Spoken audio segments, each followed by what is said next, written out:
महाराष्ट्राची कुलस्वामिनी आई तुळजाभवानी, सह्याद्रीचा जाणता राजा छत्रपती शिवराय, हिंदू हृदय सम्राट शिवसेना प्रमुख श्रीमान बाळासाहेब ठाकरे यांना मानवंदना। बोलू नका नाही, बोलू नका बाबा, मोबाईल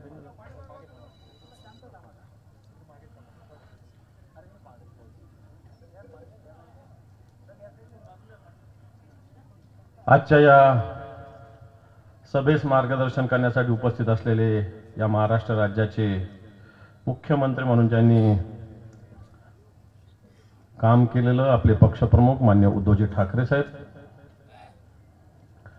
शिवसेनेचे खासदार माननीय संजयजी राऊत साहेब, काय तुम्ही अजूनही पालकत्वाची वाट पाहताय? 95,000पेक्षा अधिकच्या कुटुंबाचे आयुष्य आनंदाने भरले आहे। आजच कॉल करा आणि मिळवा फर्टिलिटी ट्रीटमेंटवर सूट आणि सर्वांना द्या आनंदाची बातमी। व्यासपीठावरील सर्व मान्यवर डॉक्टर जयप्रकाशजी मुंदडा, नागेश पाटील आष्टीकर, बबनरावजी थोरात, सुभाषरावजी वानखेडे, विनायकजी भिसे, एकनाथजी पवार,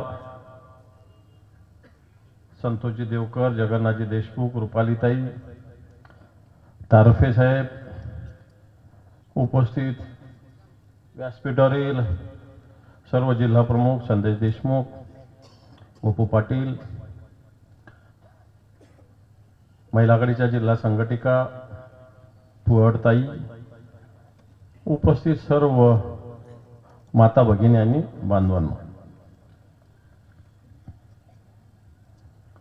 खरं तर सभेचा वेळ लवकर होता, परंतु थोडासा उशिराच आम्ही आलो। म्हटलं आता कल्याण नाईटमध्ये काय उघडतं पाहू, माधुरी नाईटमध्ये काय उघडतं पाहू, श्रीदेवी नाईटमध्ये पण काय येतं तेही पाहून घेऊ, बरोबर आहे का नाही? मग सभा मी बघतो साहेब, आणि मग एकदा काय काय निघतं ओपन मध्ये काय, मग सभा झाल्यावर क्लोज मध्ये काय काय होतं तेही बघू।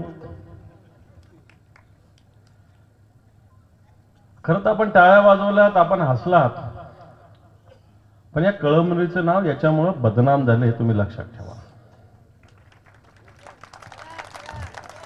एक व्यक्तीमुळे या कळमनुरीचं नाव पूर्णपणे बदनाम झालं। तुम्ही किती चांगलं काम करा, बऱ्याच आमदारांना आम्ही भेटत असतो तर त्यांच्या खिशात वेगवेगळे कागद असतात।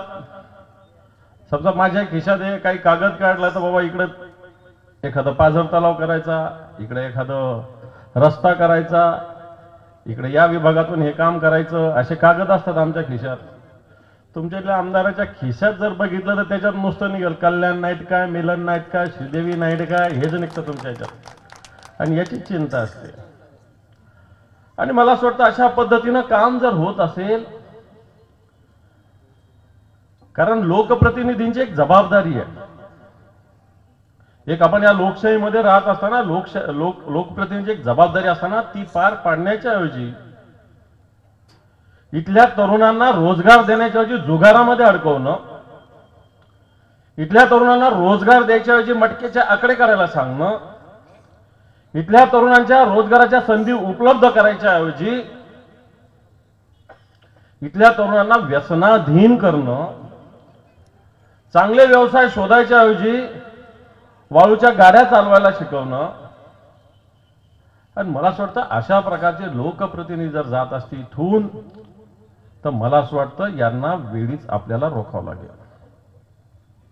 कारण या भागाचे, या जिल्ह्याचे, या मराठवाड्याचे, या राज्याचे वेगळे प्रश्न आहेत। आपण सगळे ग्रामीण भागातले लोक असताना हा मराठवाडा सातत्यानं शिवसेनेचा बालेकिल्ला राहिला। हा कळमनुरी सुद्धा 1990 पासून मला वाटतं मारुती शिंदे इकडचे आमदार राहिले होते, जे जे गद्दार झाले त्यांना घरी जनतेनेच पाठवलेले ना, आताही जे गद्दार झाले यांना घरी त्यांची जागा व्यवस्थित लक्षात ठेवा, जनतेमध्ये ही जागा या निवडणुकीनंतर राहणार नाही। कारण या भागातील शेतकऱ्यांचे वेगळे प्रश्न आहेत, सिंचनाचा प्रश्न आहे, आणि असे प्रश्न असताना त्याच्याकडे लक्ष देण्याच्या ऐवजी मला वाटतं फक्त स्वतःच्या स्वार्थामध्ये लक्ष देणे चुकीचं आहे. मग इसापूर धरणाचं पाणी आपल्या तालुक्याला मिळालं पाहिजे, हा सुद्धा मुद्दा आहे. याच्यावर कधी आवाज उठवला का? या तालुक्यातील शेतकऱ्यांना पीक विमा 100% मिळाला पाहिजे, याच्यावर कधी आवाज उठवला का? या तालुक्यात गारपीट झाली, वादळ आलं, वारा आलं, शेतकऱ्यांना मदत मिळाली पाहिजे, याच्यावर कधी आवाज उठवला का? नाही. पण मला निवडून दिलं पाहिजे, शाळेत जायचं, पोरांना सांगायचं की मला मत नाही दिलं तर 2 दिवस आम्ही जेवणार नाही असं आई बापाला सांगा म्हणायचं. ही कोणती पद्धत आहे?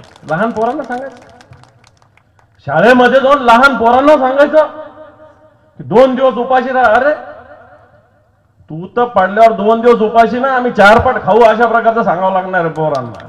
कारण तुमच्यासारखी अपप्रवृत्ती नायनाट झाली पाहिजे. मी व्यक्तीच्या विषयी बोलत नाही, प्रवृत्तीच्या विषयी बोलतो. कारण या भागातील सोयाबीनच्या उत्पादक घेणाऱ्या शेतकऱ्यांचा प्रश्न आहे, कापसाचं उत्पादन करणाऱ्या शेतकऱ्यांचा प्रश्न आहे. आज सोयाबीनचा भाव कुठे गेला आहे? 4,000च्या आसपास सोयाबीनचा भाव आहे. जो सोयाबीन उद्धवजी ठाकरे साहेब मुख्यमंत्री असताना 10,000 रुपयापर्यंत गेला होता. जो कापूस उद्धवजी मुख्यमंत्री असताना 11,000 11,500 रुपयापर्यंत गेला होता. इकडे हरभरा सुद्धा मोठ्या प्रमाणावर आहे. आज याचा जर भाव बघितला तर मला असं वाटतं आपण जे शेत आता उन्हाळी खरडा मारावा लागेल आपल्याला शेतात, या उन्हाळी खरड्यापासून ज्यावेळेसपासून पीक येतं तोपर्यंत जर खर्च बघितला तर आपली मेहनत सुद्धा निघत नाही, अशा प्रकारची स्थिती आहे. आणि ह्याच्यानंतर कोणी आवाज उठवत नाही. सोयाबीनच्या विषयी अशी स्थिती असताना केंद्र सरकार तेल आयात करण्याचा निर्णय घेता सोयाबीनचा भाव खाली पाडतं. कापूस चांगल्या पद्धतीनं पिकत असताना कापूस आयात करण्याचा निर्णय घ्यायचा, कापसाचे भाव खाली आणायचे. अशा प्रकारची नीती जर केंद्राची आणि राज्याची असेल तर या शेतकऱ्याला वाली कोण? मग या शेतकऱ्याला वाली होता, या महाराष्ट्रातील शेतकऱ्याला वाली होता की जे मुख्यमंत्री उद्धवजी ठाकरे साहेब झाले, पहिला निर्णय घेतला होता 2 लाख रुपयाची कर्जमाफी करण्याचा निर्णय उद्धवजी ठाकरे साहेबांनी घेतला. हा शेतकऱ्याचा वाली होता. आता काय 2,000 रुपयासाठी आपण मरतो? 2-2 हजार रुपये देता म्हणजे उपकार करता? 2-2 हजार 3-3 टप्प्यात देऊन असा उपकार आहे की आम्ही शेतकऱ्यावर फार उपकार केले. पण कापसाचा विचार केला तर पर क्विंटल 6,000 रुपये खिशातून काढून घेतलेले. सोयाबीनचा विचार केला तर पर क्विंटल खिशातून 6,000 रुपये काढून घेतलेले. आणि एकीकडे एक पर क्विंटल 6,000 रुपये काढायचे आणि वर्षभरात 6,000 द्यायचे आणि शेतकऱ्यावर मोठ्या प्रमाणावर उपकार केल्याची घोषणा करायची. आपण बांधून आपल्याला सावध राहावं लागणार आहे. आज मोठ्या मोठ्या घोषणा दिल्या जातात. हर घर छत सांगितलं होतं 2016ला, 2022 पासून हर घर छत दिलं जाणार. अजून 5% सुद्धा लोकांना छत मिळालं नाही. हर घर नल दिला जाणार, हर घर जल दिलं जाणार. अजूनही लोकांना पाणी मिळत नाही. आताही टँकर सुरू झाले, हिवाळ्यात टँकर आपल्या भागात चालू होते. आणि मग अशी स्थिती असताना आपल्याला विचार करावा लागणार आहे. येणाऱ्या काळामध्ये मोठ्या मोठ्या घोषणा, शासन आपल्या दारी. काय करतं शासन? इथं तर 2 नेते आहेत, आमदार पण खासदार पण आहे. अर्ध तुझ्या घरी ना अर्ध माझ्या घरी, शासन आपल्या दारी. अशा प्रकारची तर यांची भूमिका आहे. हा याच्यासाठी भांडतो, तो त्याच्यासाठी भांडतो, पालकमंत्री म्हणून भांडतो, टक्केवारीसाठी भांडणं होतं त्यांचे. आपण मोठ्या मोठ्या घोषणा देत असताना या शेतकऱ्याचा वाली खऱ्या अर्थानं आज कोणी नाही. आपण मोठ्या मोठ्या घोषणा दिल्या गेल्या, शेतकऱ्यांना प्रलोभनं दिली गेली. ही प्रलोभनं मला वाटतं पूर्ण होऊ शकले नाही. सांगितलं जातं किसान क्रेडिट कार्ड, आयुष्यमान योजना. कोणती योजना? प्रधानमंत्री सिंचाई योजना. कोणत्याच योजनाने फक्त टीव्हीच्या ऍडव्हर्टायझरवर आणि होर्डिंगवर या जाहिराती आहे. आपण येणाऱ्या काळामध्ये अशा लोकांना आपल्याला घरी बसवावं लागेल. यांनी उद्धवजी ठाकरे साहेबांची शिवसेना प्रमुखाच्या विचाराची गद्दारी केलेली आहे. हा महाराष्ट्र निष्ठावानांचा आहे, छत्रपती शिवरायाचा आहे, आज शहाजी महाराजांचा. आज मला वाटतं जन्मदिन आहे. छत्रपती शिवरायांचा हा महाराष्ट्र आहे. या छत्रपती शिवरायांच्या बरोबर ज्यांनी हिंदवी स्वराज्य निर्माण केलं होतं ते मुरारबाजी होते, ते तानाजी मालुसरे होते, ते बाजीप्रभू देशपांडे होते, ते येसाजी कंक होते. निष्ठावानांचा महाराष्ट्र होता. लोक यांना लक्षात ठेवतात, तानाजीला लक्षात ठेवतात, बाजीला लक्षात ठेवतात. सूर्याजी पिसाळाला आणि खंडोजी खोपडेला लोक लक्षात ठेवत नाही. लक्षात ठेवा, हे आपल्या इथं सुद्धा हे सूर्याजी पिसाळ आणि खंडूजी खोपडे निर्माण झालेले आहेत. मग आपण निष्ठावानाचे छत्रपती शिवरायाच्या विचाराचे मावळे आहोत. म्हणून येणारी निवडणूक जी होईल, या निवडणुकीत खऱ्या अर्थाने यांना घरी पाठवावं लागेल. यांना विचारावं लागेल की तुम्ही महागाई बहुत हो गई, महंगाई की बार अबकी बार मोदी सरकार म्हटले होते, या महागाईचं काय झालं?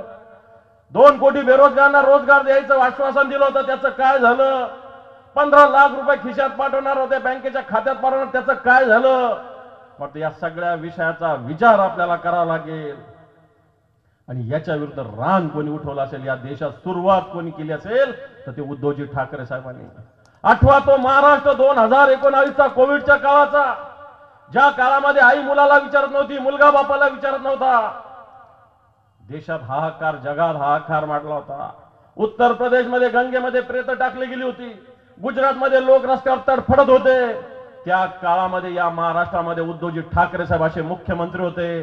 प्रत्येकाला आरोग्याची व्यवस्था, प्रत्येकाला बेड, प्रत्येकाला औषध. या कोविडच्या काळात खऱ्या अर्थानं महाराष्ट्र ज्यांनी तारला, ज्यांनी जगवला, ते म्हणजे उद्धवजी ठाकरे साहेब. लक्षात ठेवा, तो काळ आपल्याला विसरता येणार नाही. आणि म्हणून मला असं वाटतं येणाऱ्या काळात या उद्धवजी ठाकरे साहेबांच्या नेतृत्वाखाली या महाराष्ट्र, हा महाराष्ट्र क्रांतीवीराचा आहे. या महाराष्ट्रातून क्रांतीचे अनेक वेळ शिंग फुकले गेलेले आहेत. आणि मला वाटतं आपण हा महाराष्ट्र, हा सह्याद्री हिमालयाच्या मदतीला जात असताना ज्या दिल्लीवर भगवा फडकवेल, त्याच्यामध्ये या महाराष्ट्रातून सगळ्यात जास्त खासदार असले पाहिजे आणि त्यात हिंगोलीचा सगळ्यात पुढे असला पाहिजे, असा संकल्प आपण करा, अशा प्रकारचं आव्हान करतो आणि थांबतो. जय हिंद, जय महाराष्ट्र.